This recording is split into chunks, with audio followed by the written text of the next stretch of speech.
Hey everybody, thank you for tuning into my podcast, It's Thrive Time. This is Rachel. This is not a usual podcast, but I felt like I should share something that I felt was being spoken to my heart last night as I couldn't sleep and I was just laying there awake, thinking about a lot of things, thinking about my country, the world, the mess that we are in right now, thinking about some friends, my life, my ministry, where everything is going, and some people that I have recently counseled. And this is the thing that was brought to me. I don't want to say a dream, I was awake, but this was the reminder that was brought to me. I spent about 30 years in trauma critical care medicine. And because I worked in the inner city, it was quite common to get patients that had been involved in, either in committing or being on the receiving end of violent crime, gang crime, DUIs, horrible, violent crimes.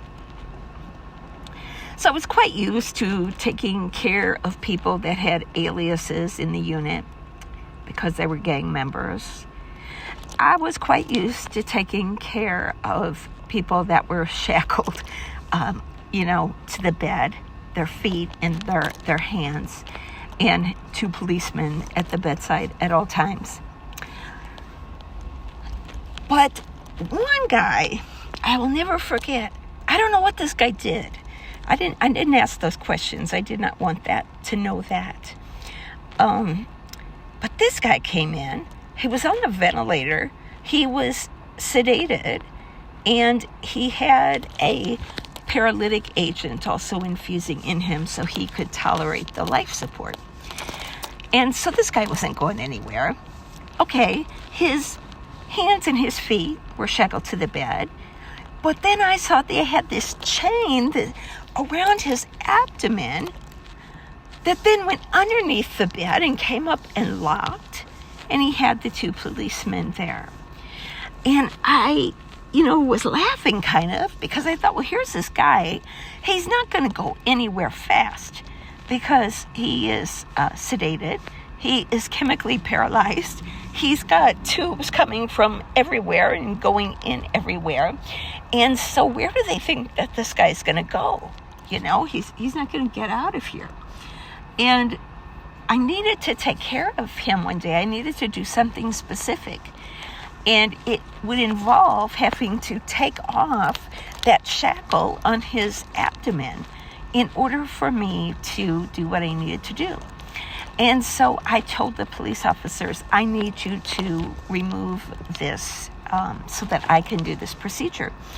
And they kind of looked at each other, and then they looked at me and they said, well, is it really necessary, and how long, and, is it going to be off? And well, they were hesitant. And I tried to reassure them that this guy was sedated, chemically paralyzed, he wasn't getting out of the bed. He still had the shackles to his legs and to his wrist. But they finally did it. But, there was this hesitancy. And I had to tell them, I can't help him until the chains are off. He couldn't take them off himself. He was in bad shape. I couldn't somehow wake the prisoner. He did not have the key to get out of the shackles. And so they undid it, and I did my procedure, and then they put the chains back on him when I was done. That story came to me last night. And I want to tell you, there are believers. I'm talking to people in the church today that are in bondage. I'm not saying they're not saved. I'm saying that they are in bondage to various things and at various degrees.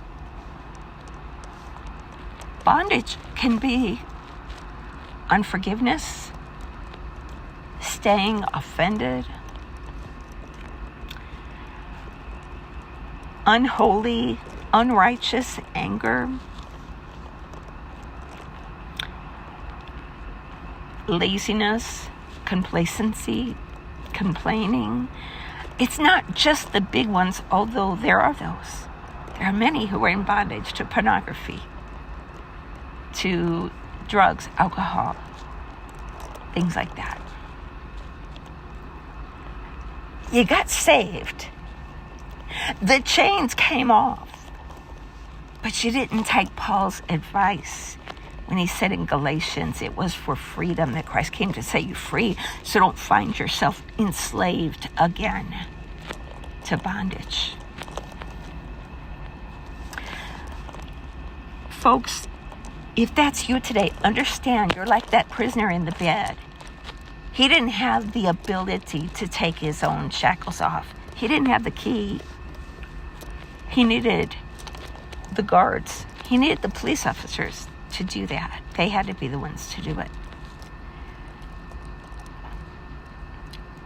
We need to come to the Lord and tell him, listen, I'm in bondage.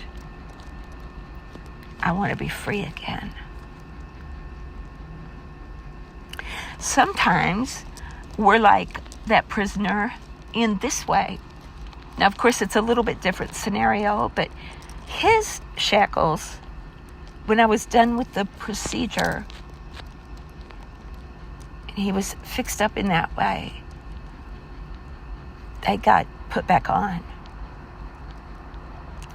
You know, sometimes we get freed from our shackles and we're healed of whatever it is, emotional, spiritual, physical. And what happens? We put ourselves right back in to the shackles. Like I told that police officer, or those police officers that day, I can't help him until you take the shackles off. I want to tell you today that the Lord wants to help you, but you're going to have to first let him take the shackles off. It is for freedom that Christ came to set you free. Don't entangle yourself again in the yoke of slavery. Walk free. He whom the Son sets free is free indeed. I hope this helps the person that needed to hear it. Perhaps we all need to hear it to some degree. If it's helped you, I ask you to share it. Or if you know someone that has found themselves back in chains when once they were free, why don't you send this to them and let them know they can be set free right now, in Jesus' name. God bless you. I look forward to being with you at my regular podcasts. Have a wonderful weekend. Bye-bye.